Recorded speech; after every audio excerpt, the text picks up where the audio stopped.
Assalamualaikum warahmatullahi wabarakatuh. Berjumpa kembali di channel Avanti Studio. Di video kali ini saya akan menjelaskan mengenai implementasi pembuatan kelas player karakter. Jadi kelas player karakter nanti digunakan untuk menampung objek player yang akan kita gunakan untuk membuat game RPG ini. Kemudian kita juga akan membahas mengenai implementasi movement atau pergerakan dari karakter. Jadi nanti kita akan membahas mengenai cara menggerakkan karakter yang ada di game kita. Gerakan yang muncul cuma naik dan turun saja. Tapi sebelum kita coding, saya ganti dulu. Kemarin kita tambahkan petik, ternyata tidak memakai petik. Jadi seperti ini untuk image path.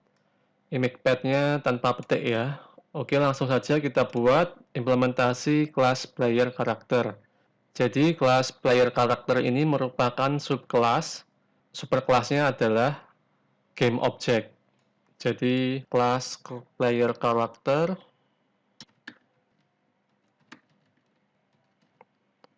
itu merupakan subkelas dari kelas game object. Seperti ini. Kita buat kelas namanya player karakter. Kemudian di sini kita buat constructor def init self seperti ini, lalu buat kelas, lalu tambahkan keyword super seperti ini, init ya seperti ini. Kemudian di sini kita tambahkan sebuah parameter namanya sama seperti parameter yang ada di game object, ada image path, x, y, width, dan height. Kita copy saja, kemudian kita pastekan di sini. Di sini juga kita pastekan. Jadi karena kelas player karakter merupakan subkelas dari kelas game object, maka atribut-atributnya sama. Di sini kita tidak perlu menuliskan lagi atribut-atribut yang ada di game object. Seperti ini, kita tidak perlu menuliskan lagi. Selanjutnya saya buat sebuah function namanya move. Oke. Isinya adalah parameter direction. Ya, seperti ini. Kemudian sebelumnya kita akan membuat sebuah variabel namanya speed. Isikan kecepatan atau speed 10. Ya, speed ini digunakan untuk mengatur kecepatan dari player. Speed atau kita sebut frame per second. Jadi 10 ini kecepatan dalam frame per second. Lalu kita buat sebuah kondisi statement if. Jadi kita buat statement menggunakan if direction lebih dari sama dengan 0. Jika directionnya lebih dari 0, maka self yPos main sama dengan self speed. Ya, seperti ini. Tambahkan self karena ini miliknya kelas player karakter. Jadi main sama dengan speed. Jika direction lebih dari 0, maka yPos. Jadi kita hanya akan mengubah posisi sumbu y sama dengan main self speed. Artinya kalau directionnya lebih dari 0, kita akan menggerakkan karakter ke atas. Jadi kalau player atau karakter bergerak ke atas, maka yPos-nya berkurang. Kurangi speed. Ini gerakan ke atas ya. Kemudian kalau gerakan ke bawah, kita pakai else if. Seperti ini, direction kurang dari 0, 2. Kemudian kebalikannya self yPos itu plus sama dengan self speed. Jadi jika direction kurang dari 0, maka posisi push-nya ditambah dengan speed. Ini artinya gerakannya turun. Jika direction-nya kurang dari 0 atau turun, yPos-nya ditambah speed. Ya, ini untuk gerakan naik, ini untuk gerakan turun, seperti itu. Ini untuk membuat kelas player karakter, di mana kelas player karakter merupakan subkelas dari game object. Selanjutnya kita akan membuat sebuah event keypress yang digunakan untuk menggerakkan player karakter kita. Oke, kita tambahkan event yang ada di kelas game. Di sini, di perulangan for, kita sudah memberikan event atau aksi keluar ketika kita menekan tombol exit. Kemudian kita tambahkan di sini else if event type sama dengan pygame keydown seperti ini. Jadi di sini kita menggunakan dictionary. Dictionary terdiri dari key dan value. Ini adalah key-nya, terus ini value-nya.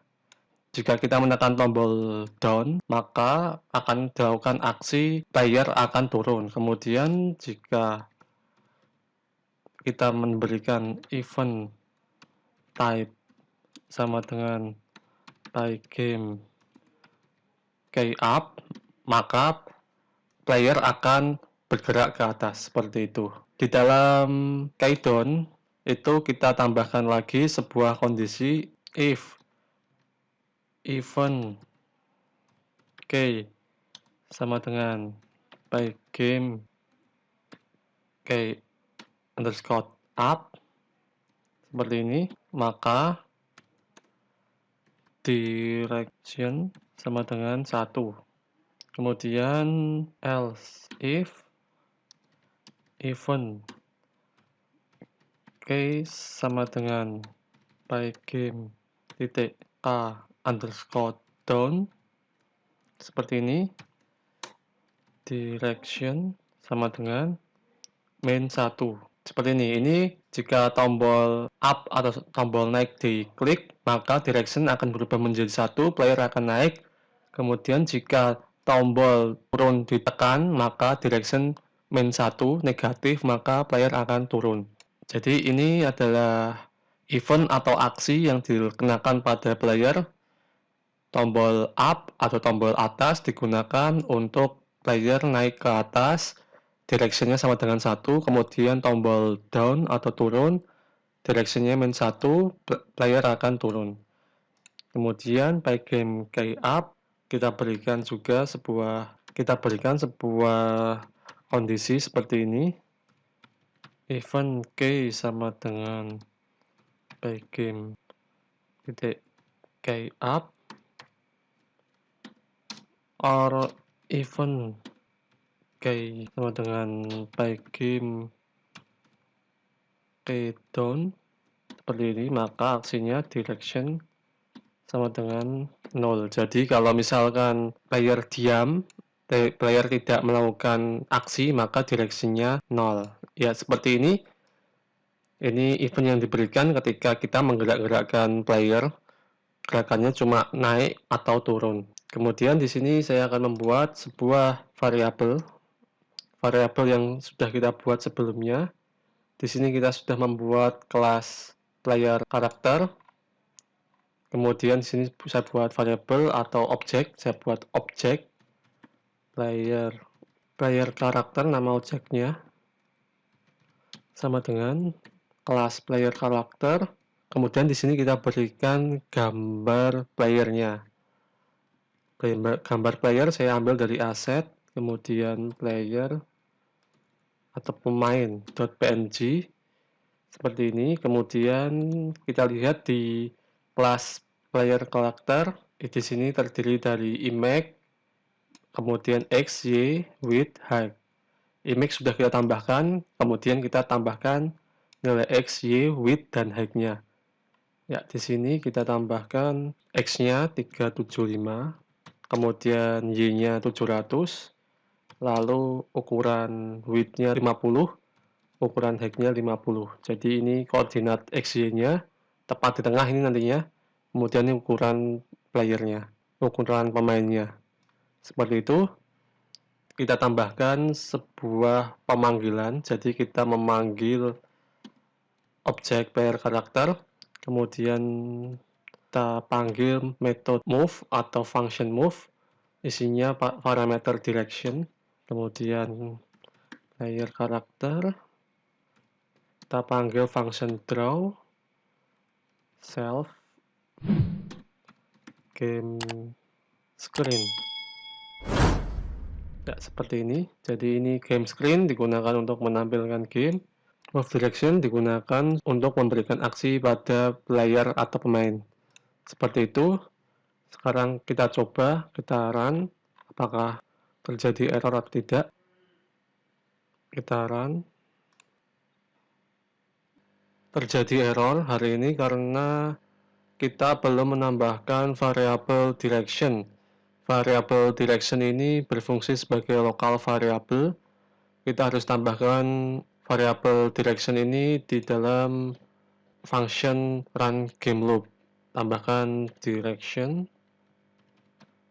Kita set direction sama dengan 0 seperti ini. Kemudian kita coba run lagi. Ya, masih terjadi error. Kita lihat apa yang masih salah. Di sini tertulis bahwa kelas game itu belum memiliki atribut game screen. Kita lihat di kelas game. Oh, di sini kita harus tambahkan keyword self yang menandakan bahwa game screen ini milik dari kelas game. Tambahkan self. Oke, seperti ini. Sekarang coba kita run lagi. Semoga tidak terjadi error. Ya, tidak error, alhamdulillah. Hasilnya seperti ini. Jadi kita bisa menggerakkan objeknya, bisa menggerakkan playernya, tetapi di sini kita belum melakukan update background. Jadi karakter playernya masih tercetak. Kita harus update backgroundnya. Kita close dulu. Kemudian kita lihat di sini di function run game loop. Kemudian di sini kita tambahkan sebuah perintah untuk melakukan update background jika game is not over, permainan masih berlanjut. Tambahkan self game screen, fill backgroundnya warna putih, white color seperti ini. Kita save, kemudian kita coba run lagi. Ya, seperti ini hasilnya. Coba kita jalankan ya. Alhamdulillah sudah berhasil dengan lancar. Jadi program kita sudah berjalan dengan lancar, tidak terjadi bug seperti tadi. Layar sudah bisa berjalan di layar game kita. Oke, akhirnya kita sudah bisa mengimplementasikan penggunaan player class dan juga kita sudah bisa melakukan implementasi movement pada player. Untuk video kali ini cukup seperti itu saja. Semoga dapat bermanfaat, semoga kalian paham. Silahkan dicoba di tempat kalian masing-masing. Jika kalian tidak mencoba, maka kalian tidak akan paham. Sampai jumpa lagi di pertemuan berikutnya. Dari saya sekian. Wassalamualaikum warahmatullahi wabarakatuh.